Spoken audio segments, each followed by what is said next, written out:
Level 1. Riadovoi. You step off a conscription bus at 5:14 a.m. into air so cold it splits the skin inside your nostrils. You are 18.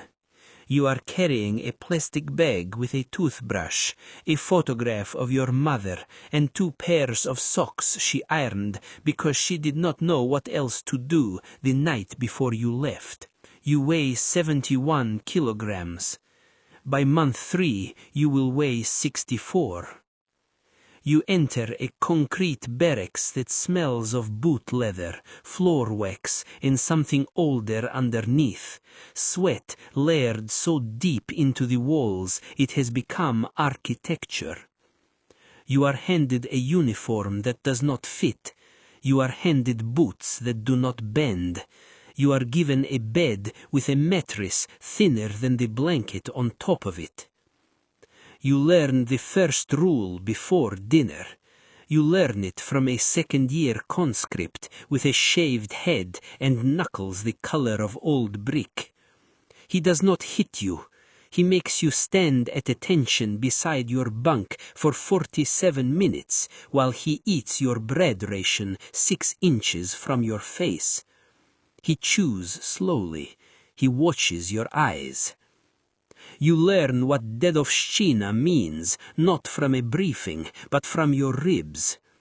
You learn it from the dark hours between 2 and 4 a.m. when the sergeants are asleep and the senior conscripts are not. You peel potatoes. You clean latrines with a toothbrush that is not the one your mother pecked. You march in frost until your toes go white and stay white. You do not complain, because the boy who complained last Tuesday is no longer in your platoon, and no one will say where he went. You survive by becoming invisible. You do not yet know that invisibility is a skill you will weaponize later. Level 2. Effrator. You survive your first year. That is the promotion. You sew the single stripe onto your shoulder board with thread stolen from the repair kit of a man who owes you silence. You are no longer the newest. You are no longer the softest. You have learned to sleep with your boots laced, because 3 hours of rest matters more than 3 minutes of comfort. You receive your first small authority. You are responsible for 4 new conscripts. They arrive pale, confused, clutching plastic bags with photographs and socks. You recognize every detail. You remember the bread. You remember the standing. You do not repeat what was done to you. Not exactly. You repeat something quieter. You let the system work without adding to it, and you tell yourself that silence is different from participation. You carry that lie in your chest pocket next to your military card. You learn the base. You learn which supply sergeant trades fuel coupons for cigarettes. You learn which officer drinks from 11 a.m. and which one watches everything from a window on the 3rd floor. You learn that the fence behind the motor pool has a gap wide enough for 1 man carrying a bottle, but not 2. You learn the culture of favors. You fix a radio for a sergeant. He forgets your name on a punishment roster. You carry ammunition crates for a lieutenant. He remembers your face when a transfer list appears. You begin to understand that rank is not given. You begin to understand that rank is traded, bartered, and bled for in rooms that smell of diesel and tobacco and quiet institutional violence. Level 3, Sergeant. You now own the hours between lights out and dawn. You wear 3 chevrons. You carry a whistle and a voice that has dropped a full register since conscription.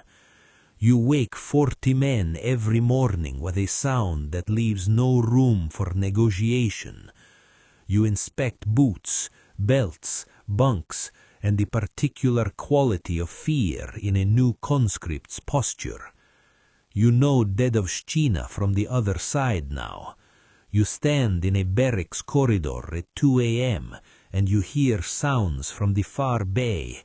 You hear a locker opening. You hear breathing that is trying not to be breathing. You walk 6 steps toward it. You stop.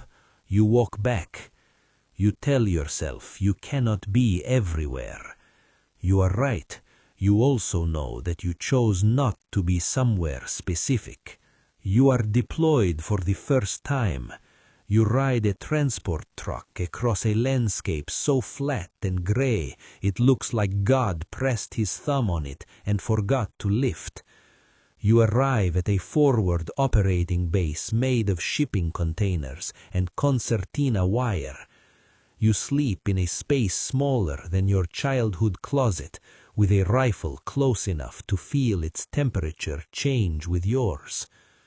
You lose your first man on a Thursday, not to combat, to a loaded weapon and a hand that was either careless or deliberate, and the investigation concludes careless because deliberate requires paperwork that nobody wants to complete.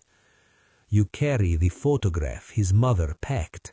You carry it in the same pocket where you carry the lie about silence. You begin to understand that sergeants do not lead men. You begin to understand that sergeants absorb damage the officers never see. Level 4, Starshina. You now hold the rank where the machine's teeth meet its throat. You manage a company from below. You allocate boots, ammunition, rations, fuel, and punishment. You sign forms that say 100 meals were delivered when 63 arrived.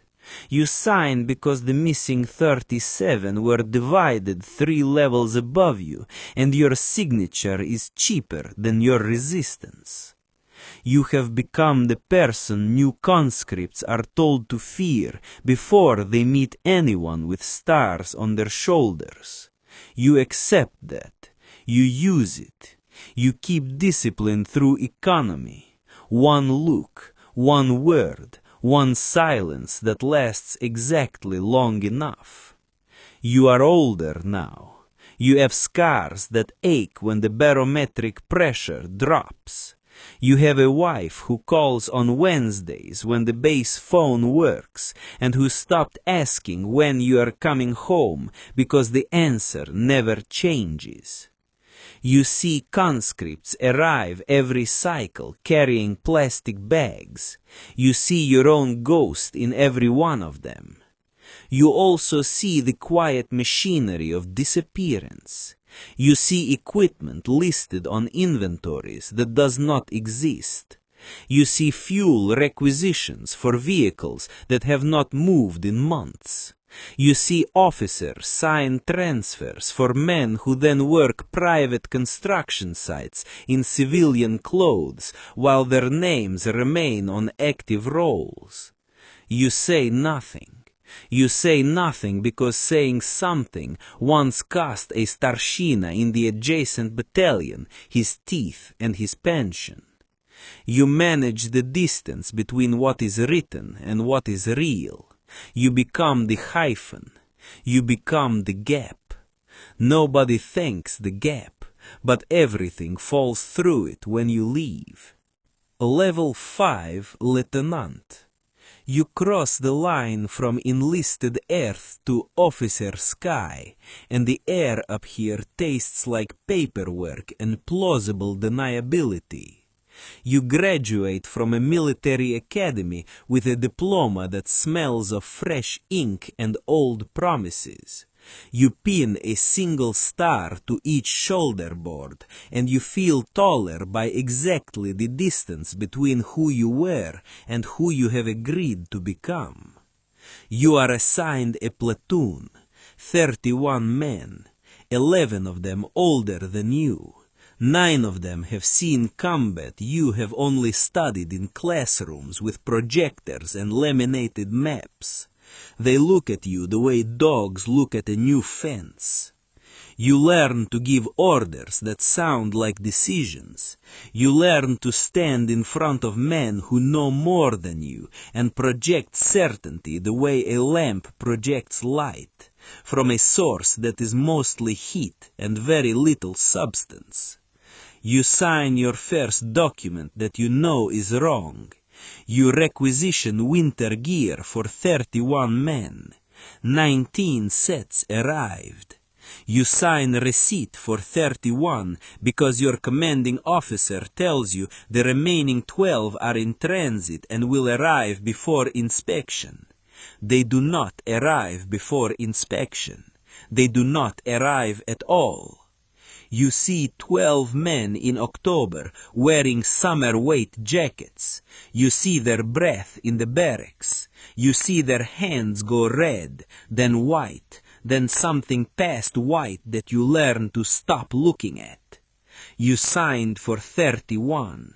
You tell yourself you were following orders. You tell yourself it was administrative. You tell yourself that paper cannot freeze. You are wrong on all 3 counts. Level 6. Capitan.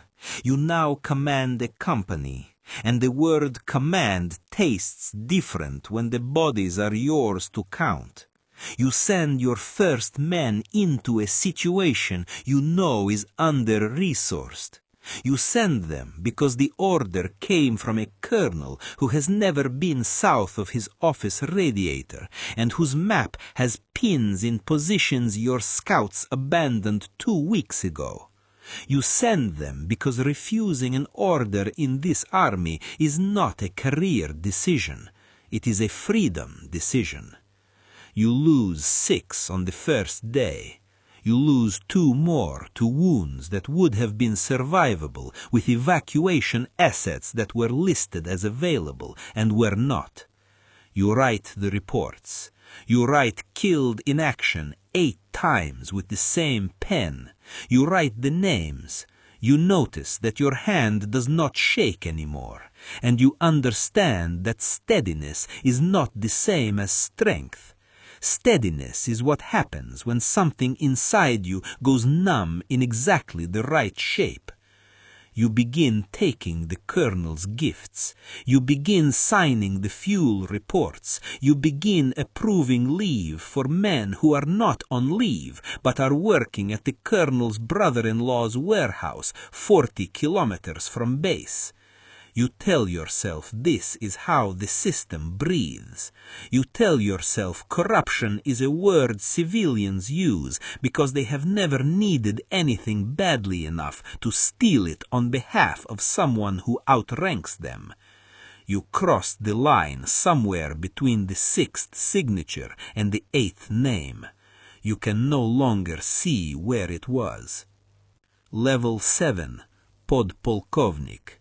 You are no longer a man who follows orders. You are a man who shapes the space around them. You sit in a heated office while conscripts march in frost below your window. You recognize the formation. You recognize the stumble pattern of boots that do not fit. You remember your own feet. You choose not to look. You manage a battalion. You manage 1,200 men, 3 budgets, 2 sets of books, and 1 reputation that depends entirely on numbers matching realities that stopped aligning years ago.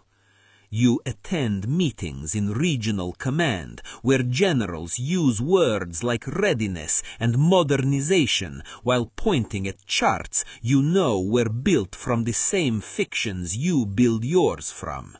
You nod. Everyone nods. Nodding is the most decorated skill in the Russian officer corps. You begin losing sleep in a way that is specific. You do not toss. You do not dream. You simply open your eyes at 3:15 a.m. and stare at the ceiling of an apartment you earned by being the right shape in the right gap at the right time.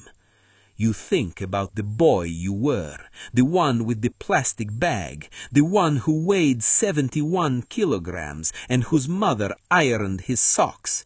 You try to measure the distance between you and him. You cannot. The unit of measurement does not exist. You wonder in that dark whether any of it was worth the stars on your shoulders. You do not answer.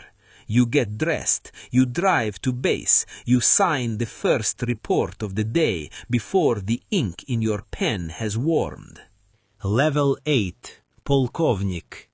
You are the ceiling most men never touch, and the floor generals walk across without looking down. You command a regiment.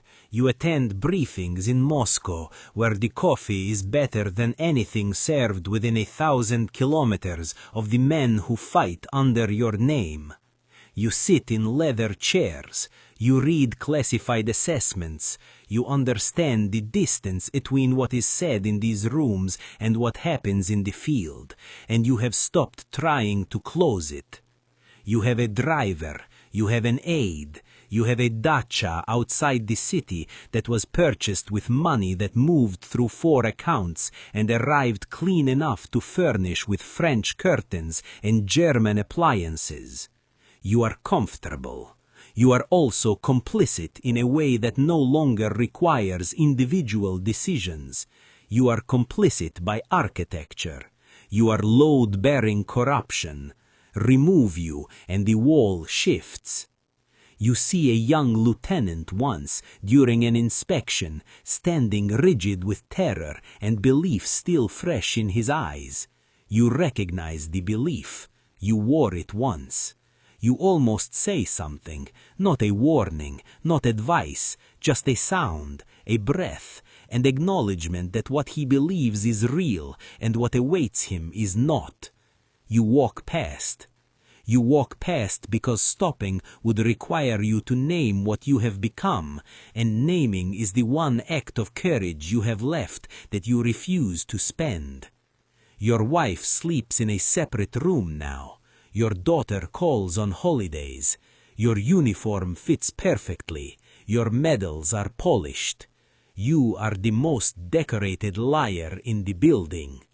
Level 9, General Mayor. You now sit where decisions turn into geography, and geography turns into graves.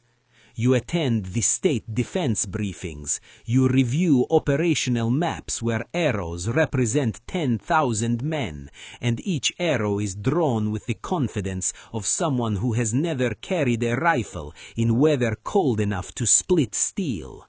You are now one of those someones.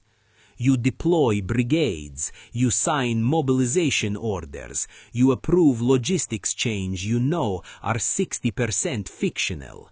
You do it because 60% is considered excellent by institutional standards, and questioning the other 40 requires an integrity you traded for your first star. You think about the photograph. You think about the one your mother packed. You do not know where it is anymore. You have moved 11 times. You have been promoted through 3 wars, 2 restructurings, and 1 political transition that replaced every portrait on every wall in every office without changing a single chair.